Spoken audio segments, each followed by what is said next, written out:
plus la grande tribulation. On va donc commencer par regarder ce qui concerne les tribulations. Non pas la grande, mais les tribulations.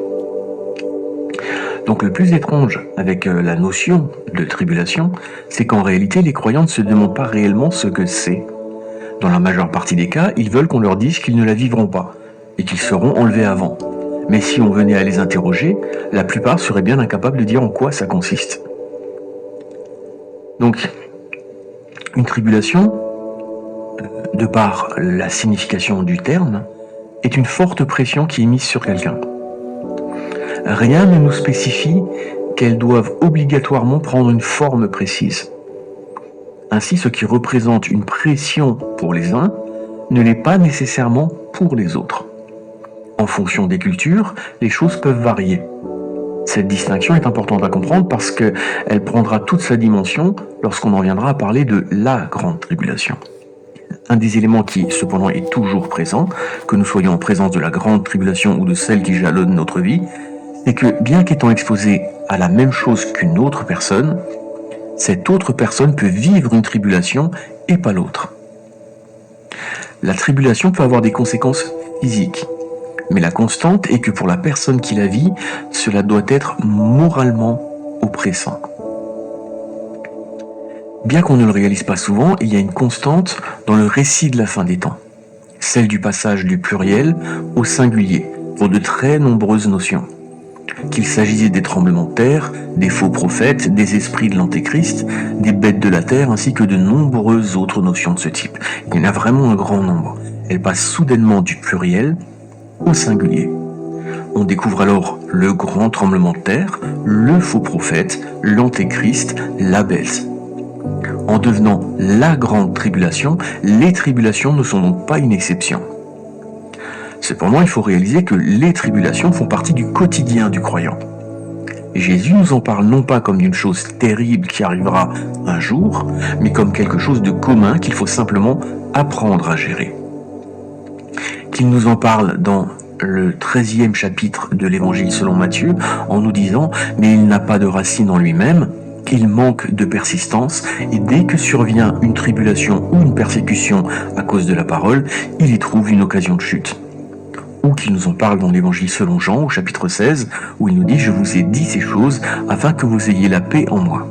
Vous aurez des tribulations dans le monde, mais prenez courage, j'ai vaincu le monde. » Dans l'Évangile selon Matthieu, les tribulations sont présentées dans deux traductions différentes. Il est fait mention de tourment et de détresse, alors que le mot grec est le même que dans le cas où il est fait mention de tribulation. C'est le mot grec klipsis. Cela fait donc 2000 ans que les tribulations sont multiples, autant dans les endroits où elles prennent forme que dans la forme qu'elles revêtent. On a tendance à penser qu'une tribulation est obligatoirement physique, mais il n'est pas toujours nécessaire d'en arriver à ce stade. Il survient généralement lorsque les étapes d'apparence plus pacifiques ont échoué.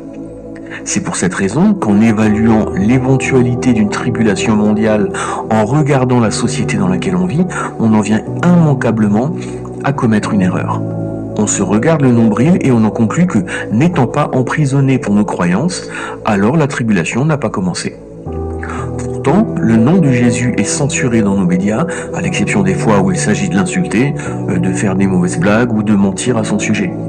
La parole de Dieu, de son côté, est de plus en plus associée à un discours de haine. Et son interdiction arrivera tôt ou tard. Revendiquer son appartenance à Jésus attire les foudres, et souvent celle de l'Église, qui recherche plus le consensus que la vérité. Par contre, la masse croyante ne perçoit toujours pas les tribulations, pour la simple raison qu'elles sont faites pour tenter de faire chuter ceux qui se lèvent, et n'atteignent donc pas ceux qui restent assis. L'Église est un peu comme ces grenouilles, qui ne perçoivent pas la hausse progressive de la température et finissent ébouillantées.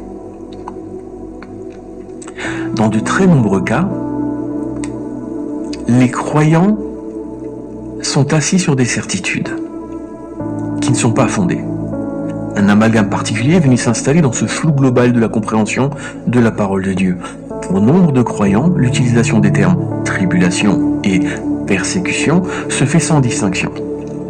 Pourtant, dans un des versets que je citais auparavant, on y voit une différenciation. Ce verset était celui de l'évangile selon Matthieu, qui nous disait « Mais il n'a pas de racine en lui-même, il manque de persistance, et dès que survient une tribulation ou une persécution, à cause de la parole, il y trouve une occasion de chute. » C'était Matthieu 13, verset 21. Dans ce passage, Matthieu nous cite deux occasions de chute différentes.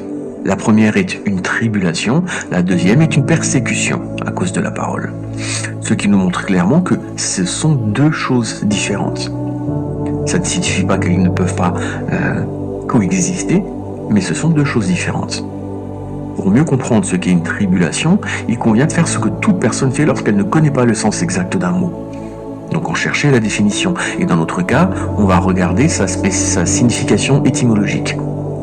Donc tribulation vient du grec lipsis, comme je le disais avant.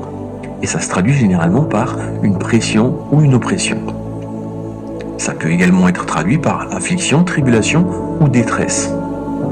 Une tribulation est donc une pression que nous ressentons. Ça peut avoir une origine spirituelle, mais ça peut tout autant n'être que charnel.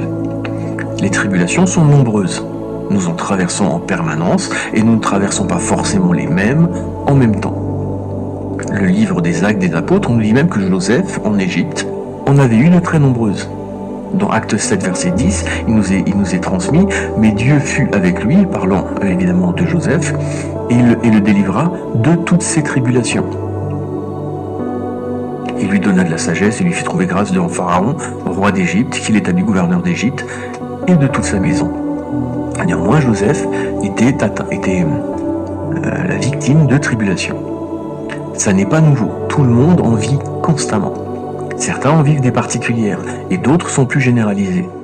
C'est pour cela que Jésus nous en parle dans ces termes. « Je vous ai dit ces choses afin que vous ayez la paix en moi. Vous aurez des tribulations dans le monde, mais prenez courage, j'ai vaincu le monde. » Vous aurez des tribulations. Les tribulations ne visent pas spécifiquement les croyants. Par contre, elles les atteignent. Par exemple, condamner la possession d'une Bible dans un pays peut être considéré comme une tribulation. Cela vise tout le monde, mais n'atteint pas tout le monde. C'est là que se place la différence avec les persécutions qui, elles, sont ciblées spécifiquement et ne visent pas tout le monde. On fait souvent l'amalgame parce que les deux sont des conséquences systématiques de la foi en Jésus. On a déjà vu que les tribulations sont un élément standard de la vie du croyant. Mais l'évangile de Marc nous présente cette même présence des persécutions qui est tout autant systématique. Dans le 10e chapitre de l'évangile selon Marc, les versets 29 et 30, nous annonce ceci. Jésus répondit, « Je vous le dis en vérité, il n'est personne qui, ayant quitté à cause de moi et à cause de la bonne nouvelle, sa maison, ou ses frères, ou ses sœurs, ou sa mère, ou son père, ou ses enfants, ou ses terres, ne reçoivent au centuple, présentement dans ce siècle-ci, des maisons, des frères, des sœurs, des mères, des enfants et des terres, avec des persécutions, et dans le siècle à venir, la vie éternelle. » L'une et l'autre sont une conséquence obligatoire de la recherche de Dieu. On pourrait tenter de les définir pendant longtemps, mais le meilleur moyen de les résumer est que la tribulation vient en premier. Elle consiste en une pression qui augmente de plus en plus, qui se fait de plus en plus lourde et oppressante. Généralement, elle est suffisante pour bon nombre de croyants, qui cessent leur progression et mettent leur foi en demi-teinte. Mais pour tous ceux qui résistent et qui continuent leur recherche de Jésus, alors les tribulations ne suffisant plus, on en vient aux persécutions. C'est exactement l'image de ce qui se passe en ce moment. Les valeurs que Jésus a mises en avant sont combattues, et de plus en plus de croyants craignent d'afficher leur foi. Dans peu de temps, ceux qui refuseront de se prosterner devant la pensée du monde seront alors les cibles de persécution. Ce schéma est en place depuis 2 millénaires.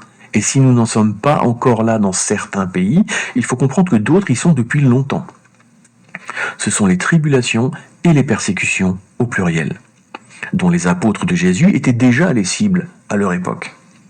Nous entrons de plein pied dans une époque durant laquelle les croyants ne seront pas montrés du doigt pour ce qu'ils font, parce qu'ils pourraient le faire en secret, mais ils seront mis en accusation pour ce qu'ils ne font pas. Et l'exemple de Shadrach, Meshach et Abednego est parfait à ce sujet-là. Ils n'ont pas été pointés du doigt à cause de ce qu'ils faisaient, mais à cause de ce qu'ils ne faisaient pas. C'est-à-dire qu'ils ne se prosternaient pas devant la statue de Nabuchodonosor.